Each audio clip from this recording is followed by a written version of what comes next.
մասին, որոնց մասին խոսում էր այդ տարիներին։ Նախ նշեմ, որ ապրիլյան պատերազմի քննիչ հանձնաժողովի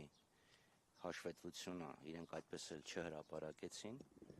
ինչպես նաև չկարողացան գրել 44-օրյա պատերազմի վերլուծությունը, հաշվետվությունը, որովհետև անամուտ ստեր են այն պնդումները, թե կա հաշվետվությունը, կա զեկույցը, հանձնաժողովի 11 անդամներից ընդամենը 4-ն են ստորագրել, այնպես որ այս իշխանությունները նույնիսկ այդ զեկույցը չկարողացան գրել, գաղտնի են պահում, կոծկում են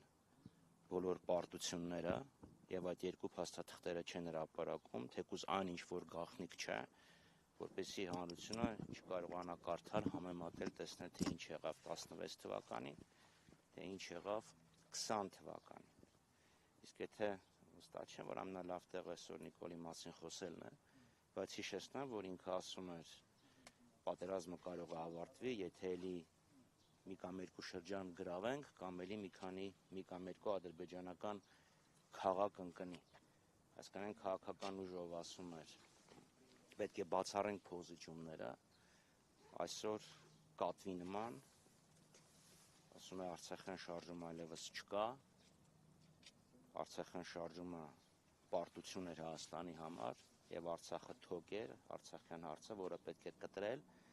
որպեսզի մենք ունենանք անկախություն։ Իրենց օրոք Արցախը Ադրբեջանի վերահսկողության ներքո է, բայց անկախություն մենք չունենք, այն աստիճանի չունենք, որ նույնիսկ իրանք ասում են ընտրությունները, եթե անկած լինեն ոչ այնպես, որ Ադրբեջանը ուզենա, Ադրբեջանը պատերազմ կսկսի։ Եվ իրենց այդ չմտածված, ագրեսիվ, չկշռադատված քաղաքականությունն էր, թե 16 թվականին, թե 18-ից հետո, որ Ադրբեջանի ձեռքերը քանդեց, իրենք օգտվեցին այս վարվող քաղաքականությունից։ Բայց որևէ մեկը, ոչ Նիկոլ Փաշինյանը, ոչ իր շրջապատից որևէ մեկը, ոչ որևէ երրորդ կողմի ներկայացուցիչ իրավունք չունի Արցախի ժողովրդի անունից որոշելու Արցախի ժողովրդի ճակատագիրը։ Արցախի մեր հայրենակիցները, հայերը ենթարկվել են էթնիկ զտման, ինչը ցեղասպանության դրսևորումներից մեկն է, եւ հիմա պայքարել ցեղասպանության հետևանքների վերացման դեմ, պայքարել արցախցիների վերադարձի իրավունքի դեմ, նշանակում է արդարացնել ադրբեջանցիների գործած ցեղասպանությունը։ Եվ այստեղ Փաշինյանի եւ Ալիևի շահերը հերթական անգամ համընկնում են, որովհետեւ եթե իշխանությունները առերեսվեն ճշմարտության հետ, ընդունեն ճշմարտությունը, որ եղել է ցեղասպանություն, իրանք պիտի պատասխան տան ցեղասպանությունը չկանխելու համար։ Երեք Մոսկվայում երկխոսությունը ինչի մասին էր, Արցախի մասով կոնկրետ։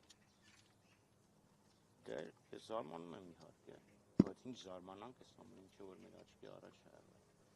Առաջինը դուք ճանաչեցիք Արցախը Ադրբեջանի կազմում, Փաշինյանն ասում է Պուտինին։ Ինչի պետքա մեր վերաբերմունքը Արցախին հարցի վերաբերյալ, Արցախյան հակամարտության կարգավորման վերաբերյալ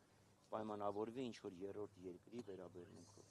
Դա անկախ պետության ղեկավարի խոսույթ է, դրա որ դու ասեցիր Արցախն Ադրբեջանա, դե մենք էլ դա ընդունեցինք։ Եվ աղեն որ ասեն Հայաստանը նյութենական պետություն պետք է մտնի, ինչ պետք է ասի, հա դե լավ որ դուք ասում եք, ուրեմն այդպես պետք է լինի։ Եթե Հայաստանի Հանրապետությունը, դեռ սովետական Հայաստանը, այդ տրամաբանությամբ առաջնորդվել, 88 թվականից Արցախյան շարժումը կանգներ, որովհետև 88 թվականից էլ Գորբաչովն էր ասում, չէ, սովետական հանրապետությունների սահմանները չպետք է փոխվեն։ Մեր խնդիրն է, մենք պետք է լուծենք անկախ նրանից, թե երրորդ երկրները, այլ պետությունները ինչ վերաբերմունք ունեն այդ հարցի վերաբերյալ։ Դա է անկախ պետություն լինելը, այլ ոչ թե ասել է սա, տեսեք մի հատ ճանապարհ անցնելու եւ դա մեր անկախությունն է, կախված ես լինելու ընդհանրապես մի հատ ճանապարհ։ Այսինքն այն բոլոր թեզերը, որ նախնիներն էին հանձնել, երեք փշրվեցին, հա։ Դե թեզերը վաղուց էին փշրվել, այսինքն այո, ես նկատի ունեի Փաշինյանը, դե ինքը էլ էր ընդունել, ես ճանաչեցի Արցախը Ադրբեջանի կազմում, դրա մասին Եվրոպայում էլ էին խոսել, բոլորն էին ասում, որ Նիկոլ Փաշինյանն է դա առաջին արել, ուղղակի Նիկոլ Փաշինյանը հավատարիմ իր էությանը, իր բոլոր ձախողումների, իր բոլոր պարտությունները վերագրում է ուրիշներին։ նախկիններին, չգիտեմ, երրորդ երկրներին, համաշխարհային կոնյունկտուրային, ակնհայտ է, որ ինքը միակ Հայաստանի Հանրապետության միակ ղեկավարն է եղել, ով ճանաչել է Ադրբեջանի գերիշխանությունը Արցախի Հանրապետության նկատմամբ։ Եվ բոլոր փաստաթղթերն էին ցույց տալիս, որ համաշխարհային կոնսենսուս առ այն, որ Արցախյան հակամարտությունը պիտի կարգավորվի Ադրբեջանի տարածքային ամբողջականության շրջանակներում, սին է։ Նույն Մինսկի խմբի համանախագահների ներկայացած փաստաթղթերում հստակ նշում էր այն մեխանիզմը, որով պետք է որոշվեր Արցախի վերջնական իրավական կարգավիճակը, պետք է որոշվեր ժողովրդական քվեարկության միջոցով, որը պետք է ունենար պարտադիր ուժ, որի օրակարգը որևէ բանով սահմանափակված չէր լինելու եւ որին մասնակցելու էր Լեռնային Ղարաբաղի ժողովուրդը, բնակչությունը, նույն համամասնություններում, ինչ որ կար մինչև հակամարտության սկիզբը, այսինքն 75-20, ակնհայտ է, չէ՞, 75% ինչպես է գրել։ Այսինքն Փաշինյանը պարտություն կրելով ոչ միայն այդ պարտության մեղքը ուրիշներին է վերագրում, այլ նաեւ անամոթաբար աղճատում է պատմական իրականությունը, բանակցային ողջ գործընթացը։ Պարոն Խաչատրյան, մի հարց է, 10 տարի առաջ, 16 թվականի ապրիլյան պատերազմից մեկ ամիս անց, երբ Նիկոլ Փաշինյանը թիմակիցների հետ գնացել էր մասնակցելու արտադրության գործողություններին, համենայնդեպս այդպես է ներկայացնում հրամանավորելու ավարտը մինչև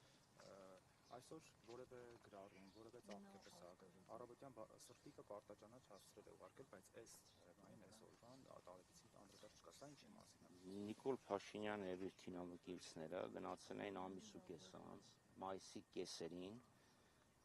Ճանկաթաղ գյուղում, խորը թիկունքում, որը 35 կիլոմետր ճակատային գծից հետ է,